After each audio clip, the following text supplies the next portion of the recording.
Hi, my name is Justine Harkness, and in this video we'll learn how to rank leaving group stability by analyzing resonance. Resonance stabilizes leaving groups by spreading out electron density over a larger area. Remember, the more spread out that charge is, the less it is clustered on one atom, the more stable the molecule will be as a whole. So let's take a look at one of the best leaving groups you will ever see in organic chemistry. This bad boy here is the tosyl group. And let's take a look at why it is so awesome. Now, whenever it leaves, it will acquire a negative charge on one of its oxygens. But notice that we also have some pi bonds, so we can spread out that negative charge via resonance. We have not one, not two, but three resonance forms. So each one of these oxygens has a partial charge equal to about negative 1/3, since we're spreading out that one negative charge over three oxygens. This is very stable in solution, and that's why it is an awesome leaving group. Now let's take a look at some more examples, both in drawing resonance structures and assessing resonance as a way of determining leaving group stability. Now, our first question asks us how many resonance forms can we draw in this carboxylate ion? So we have to remember some of the rules for drawing resonance structures. Our first rule is that we cannot break any single bonds. If we're breaking single bonds, we're no longer drawing resonance forms, we're drawing different molecules. So we have to make sure we keep one sigma bond, this sigma bond, and this sigma bond. So the only bond that we can really move on this molecule is this pi bond right here.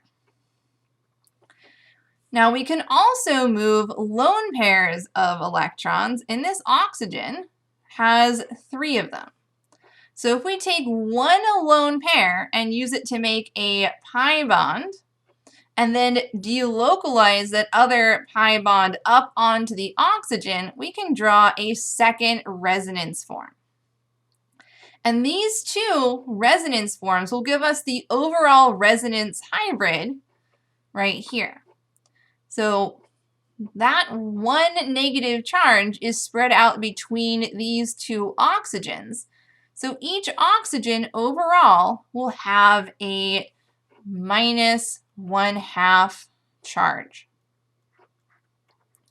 And because of this delocalization of electron density, carboxylate is not too bad of a leaving group. So now let's compare carboxylate as a leaving group to another oxygen-containing molecule. So as we saw on the previous slide, we're able to draw two different resonance forms for carboxylate, in which each oxygen has a negative 1/2 charge. Because of that delocalization of electron density, carboxylate can be characterized as a weak base. When we look at our second example, if we move over that bond electrons onto that oxygen, kick it off as a leaving group, this is what we get.